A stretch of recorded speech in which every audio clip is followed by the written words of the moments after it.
মাধ্যমিক ABTA test paper 2025 এই ভিডিওতে আমরা আলোচনা করব তোমাদের এবিটিএ টেস্ট পেপার বইয়ের 360 পেজের ভৌত বিজ্ঞান প্রশ্নের সেটটির আমরা উত্তর করব।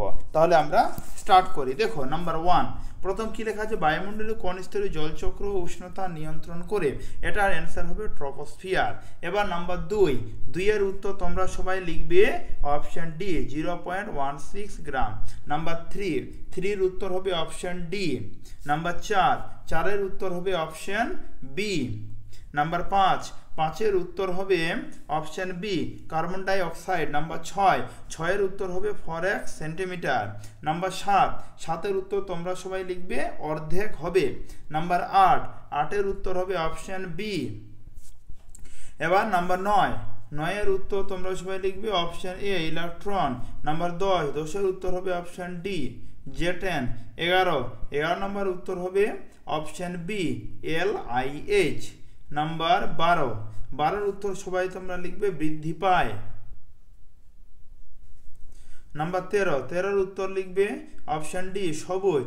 নাম্বার 14 উত্তর লিখবে অপশন সি ZN। নাম্বার 15 উত্তর লিখবে তোমরা সবাই অপশন এ 8। এবার আমরা বিভাগ ক্ষয়ের যে সমস্ত প্রশ্ন আছে সেগুলোর উত্তর করব। তাহলে প্রথম প্রশ্ন লেখা আছে, সুপারসনিক প্লেন থেকে নির্গত কোন গ্যাস ওজোন স্তর ধ্বংসের জন্য দায়ী? তাহলে এটার উত্তর হবে নাইট্রোজেন অক্সাইড গ্যাস। তাহলে প্রশ্নগুলো আমি টেস্ট পেপার থেকে পড়ছি আর উত্তরগুলো এই ভিডিওতে তোমাদের শো করাচ্ছি। নাম্বার 2 সহনশীল বিকাশের মূল শর্তটি হলো পরিবেশের ওপর ন্যূনতম হস্তক্ষেপ। উপরে বিবৃতিটি সত্য না মিথ্যা লেখো। এটা হবে কি সত্য।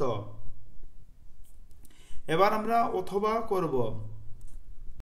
2 এর অথবা প্রশ্ন কি লেখা আছে, এমন একটি শক্তির উৎসের নাম লেখো যা প্রত্যক্ষ বা পরোক্ষ কোনোভাবেই সূর্য থেকে আসে না।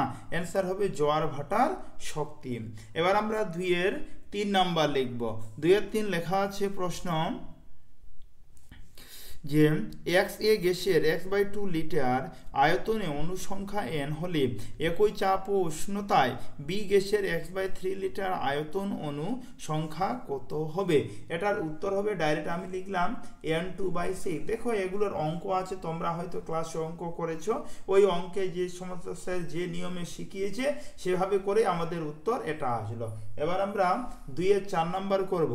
2 এর 4 প্রশ্ন হলো PV সমান WM RT সমীকরণটিতে m এর একক কি? অ্যান্সার হবে কিলোগ্রাম। m এর একক কি? কিলোগ্রাম। এবার আমরা 2 এর 5 নাম্বার করব। একটি কঠিন পদার্থের দৈর্ঘ্য প্রসারণ গুণাঙ্কের মান এত ডিগ্রি সেলসিয়াস ফারেনহাইট স্কেলে ওই মান কত হবে? অ্যান্সার হবে ফারেনহাইট স্কেলে ওর 2 এর কত বললাম এটা আমরা 2 এর 5 এই যে ফারেনহাইট স্কেলে ওর মান হবে এই যে এই মানটা লিখে নাও তোমরা। এবার আমরা 2 এর 6 নাম্বার করব। দন্ত চিকিৎসকরা কি ধরনের দর্পণ চিকিৎসা ক্ষেত্রে ব্যবহার করেন? অ্যান্সার হবে উত্তল দর্পণ। নাম্বার এবার 7 এর উত্তর অর্ধেক বিবর্তন কাজ হিসাবে উত্তর লেন্সকে ব্যবহার করতে হলে বস্তুর অবস্থান কোথায় হওয়া উচিত? অ্যান্সার হবে 5 ওহম লেন্সের ফোকাস বিন্দুতে। 2 এর 7 এর উত্তর হবে তোমরা লিখবে লেন্সের ফোকাস বিন্দুতে। এবার 2 এর 8 3 ওহম 4 ওহম এবং 5 ওহম তিনটি রোধ একটি কোষের সঙ্গে সমান্তরাল সমবায়ে যুক্ত করলে কোনটির মধ্যে দিয়ে সর্বোচ্চ ও সর্বনিম্ন তড়িৎ প্রবাহিত হবে? অ্যান্সার হবে 5 ওহম। এবার আমরা 2 এর 9 নাম্বার করব। 2 এর আইসি আধান কতগুলি ইলেকট্রন আধানের সমান? অ্যান্সার হবে 2 এর 9 6.242 × 10⁻²8। তারপরে নাম্বার হলো 10 এর উত্তর তোমরা সবাই লিখবে কোন তেজস্ক্রিয় রশ্মির আয়নন ক্ষমতা সর্বাধিক? অ্যান্সার হবে আলফা রশ্মির। আচ্ছা এবার আমরা যে ছক দেওয়া আছে ওই ছকটার উত্তর করছি।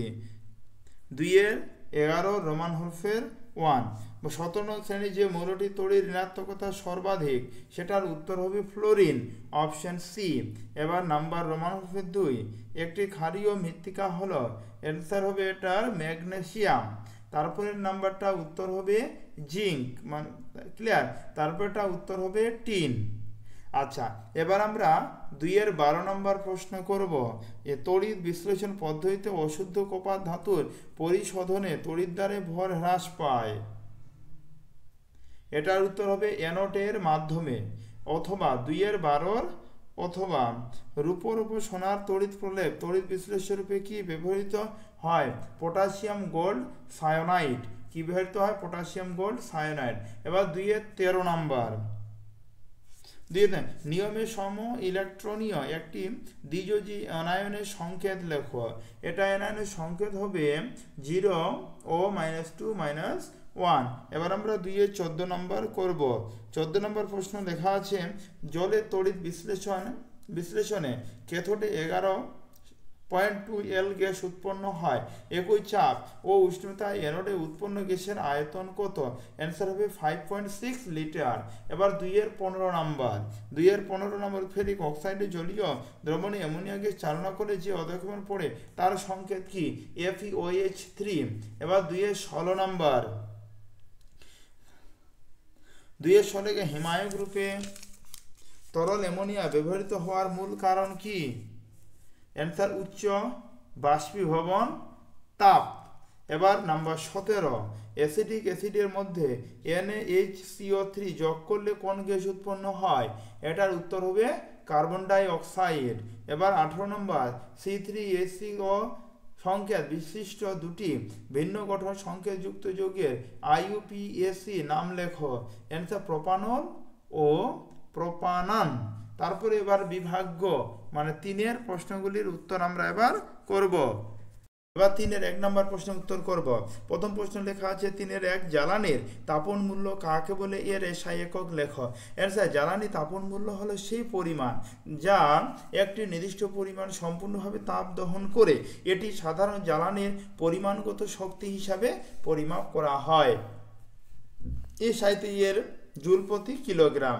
এবার আমরা 3-2, 0 ডিগ্রি সেলসিয়াস উষ্ণতায় রক্ষিত একটি নির্দিষ্ট ভরে গ্যাসের চাপ দ্বিগুণ ও আয়তন অর্ধেক করা হলে গ্যাসটির অন্তিম উষ্ণতা কত হবে? অ্যান্সার হবে 0 ডিগ্রি সেলসিয়াস অন্তিম উষ্ণতা হবে। এবার 3-2 অথবা 3-2 অথবা লেখা আছে 300 ডিগ্রি কেলভিন উষ্ণতায় 570 mm SG চাপে 2.2 কার্বন ডাই অক্সাইড গ্যাসের আয়তন কত? অ্যান্সার হবে 1.62 লিটার। তারপরে নাম্বার হলো 3 প্রশ্ন, জল ও কাচের প্রতিসরাঙ্ক যথাক্রমে এত এবং এত হলে জল ও কাচ আলোর গতিবেগের অনুপাত কত হবে? এটার উত্তর হবে 9:8।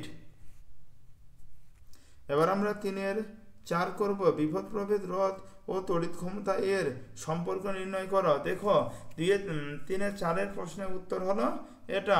এবার আমরা 5 নম্বর করব। 5 নম্বর প্রশ্ন লেখা আছে NaCl ও C4H12 এর সংকেত ভর আণবিক ভর যথাক্রমে এত এত হওয়া সত্ত্বেও NaCl স্ফুটনাঙ্ক C4H10 অপেক্ষা অনেক বেশি কেন? অ্যান্সার কারণ তাদের ভৌত রাসায়নিক বৈশিষ্ট্যের মধ্যে পার্থক্য। এর প্রধান কারণগুলি হলো নাম্বার 1 লিখে আমরা আলোচিত করেছি। এবার নাম্বার 2, এবার আমরা অথবাটা করব। অথবা প্রশ্নের উত্তর এই যেটা তোমরা দেখে লুইস ডট যেটা আমরা শিখি। ক্লিয়ার? এবার নাম্বার 6,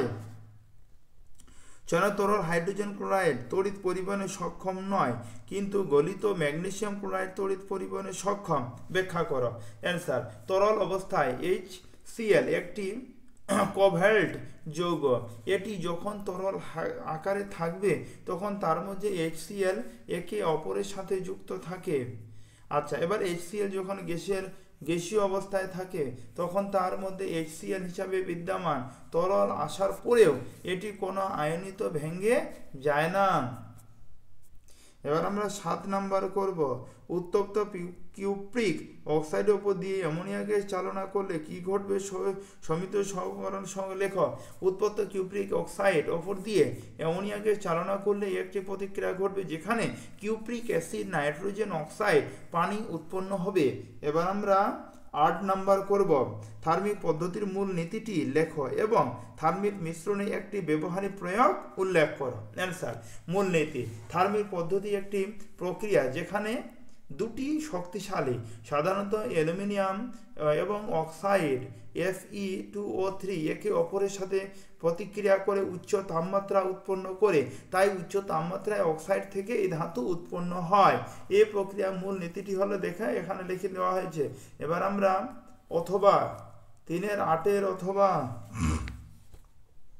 দেখো CuSO4 এর জলীয় দ্রবণে জিঙ্কের একটি টুকরো যোগ করলে কি ঘটবে? ইলেকট্রনীয় তত্ত্বের সাহায্যে দেখাও।